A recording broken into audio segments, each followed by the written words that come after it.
This is James Holder for IFL TV in association with Macklin's Gym Marbella. I'm in Miguel's gym in Brixton. Today with me I've got young prospect Chris Kongo. What's happening, Chris? You all right?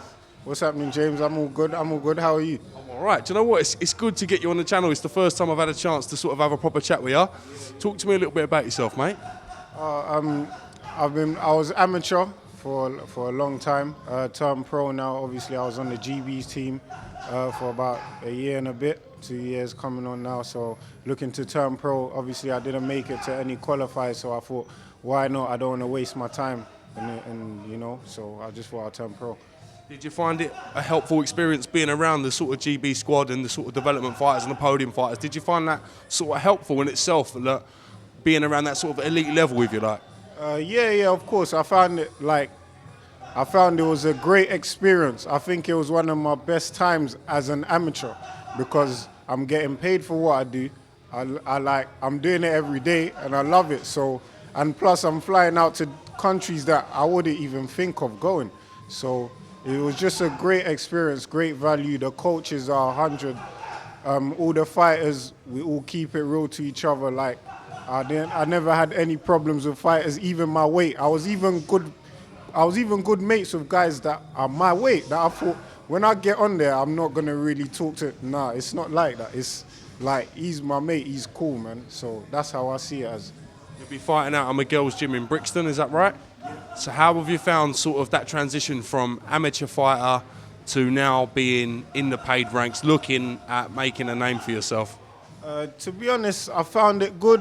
Found it like it's a learning curve, and I'm trying to take my time because I haven't boxed for, like, the last time I boxed was in Azerbaijan, so I haven't boxed for a very long time. So I'm trying to take my time, build a name, and obviously we got a few things like coming out, like I got a few vlogs coming out, and just trying to make a name for myself and build myself as a product. So when it does come to turning pro, I can do this, I can sell enough tickets, I got loads of people coming to watch me, and just build a brand so everybody knows when I got a fight coming up that, yeah, this kid is fighting, we're going out to watch him. So listen, there's no better place than to introduce yourself than on our little YouTube channel, you know what I mean? So it's good for the people to get to know you a little bit, man. Yeah, definitely. And I feel like where a lot of other fighters ain't doing is when they're turning pro, they're just turning pro and just having their debut and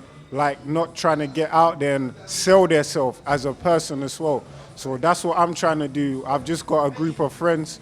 We call ourselves Whole Nine Management. So we're just trying to build a name and build me as a product. So when it does come down to that, whoever promoter I go with, because I haven't got a solid promoter yet, so we're just seeing and just taking our time, really. By the sounds of it, you've got a whole management team already sort of lined up. What's going on? Yeah, basically it was just an idea that I thought not a lot of fighters are doing, and what it is, it's like we're building a name, and we've been invited to other events just to do like small interviews, and that's in like the university industry, because I was studying myself, so I know a lot of guys from Leicester University, Coventry, from this uni, and they actually invited me down to do interviews. So what it is also building, like I will keep saying, building a name for myself. So people go, oh, who's this? Oh, Chris Kongo. Okay, Chris Kongo. So the more tweets, the more everything they see is sticking in their head, and it's all got to do with me and boxing, which is my career, which I'm trying to make a career for myself. So yeah, that's how. What weight did you fight at in the amateurs, and more importantly, let's forget that now. What are you going to be competing at? Where are you going to be and see yourself in the paid ranks, mate? I was fighting at welterweight before. I'm still a welterweight, but the weights are different as pros, which I didn't know. But now I know, and I can make the weight quite easy, so it's not really an issue. But yeah, I'm looking to do welterweight. I keep growing, so I don't know if I'll move up. How old are you now, Chris? I'm 22, so yeah, I just keep growing, so hopefully I might go to light, middleweight, but for now, I'm a solid welterweight. Yeah. You're going to have to start shaving soon, man. 22, you're going to have to get rid of it soon, mate. I know, but yeah, for now, I'm all good, man. I feel healthy. I'm training every day with this guy Isaac, Ted. Every time you come here, you'll definitely see us. Some of my friends, they call me, but my phone, I don't answer my phone, but they just automatically know I'm here. So they come here just to even check up on me, literally. So they know I'm here every day. Know Ted Bammy quite well on Isaac Chamberlain. Uncle Ted's done a very good job with Isaac. Is that the sort of blueprint that you want to follow, if you like? Yeah, of course. And what it is Ted has had a lot of experience from the pro game. And European champion he was, Ted, wasn't he? Yeah, European champion. And what he's trying to do, he's trying to make us not do any mistakes that he done, so we can get to not the European, but even a further level, which is the world level. So yeah, we're working hard every day, man. Serious. Well, listen, it's great to get you at the start, not the start of your journey, but near on the start in the sort of professional boxing. So thank you for giving me some of your time today, mate. I genuinely do appreciate it. Thank you, man, and thanks for iFilm, man. I watch all your videos, man. Trust me, I'm always watching, man, and it's good to see all the interviews from other different fighters, what they think, and yeah, man, it's good. I like it. Before I go, I haven't asked you sort of any current questions, so I'll ask you a couple of things before we go. Joshua Martin, big fight for Anthony Joshua. How do you see the big man doing in that one? And more importantly, do you think he can be world champion?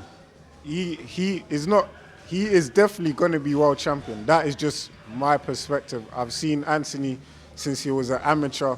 I remember seeing him the first time in the novices, and I was in the change room. One of my fighters from the Lin was fighting, and I could hear this hard smack on the pads, and I thought, who the hell is that?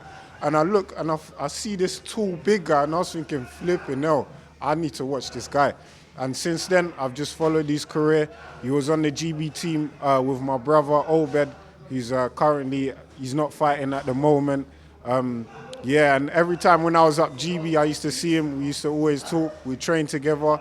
And yeah, man, I think he will be world champion, and he will be a multi-world champion. I think he's going to go on all the way. Do you think he'll stop Charles Martin? How do you see that one sort of ending, if you like? I see it the same as the Dylan White fight. I know Dylan White, he trains here, but I've known Anthony longer, but I think like he's going to win by KO, to be honest. So, yeah. On that note, it's great to get you on the channel, Chris. Thank you for giving Alpha some of your time, mate. And we'll catch you again real soon. No problem. Nice one. See you soon, man.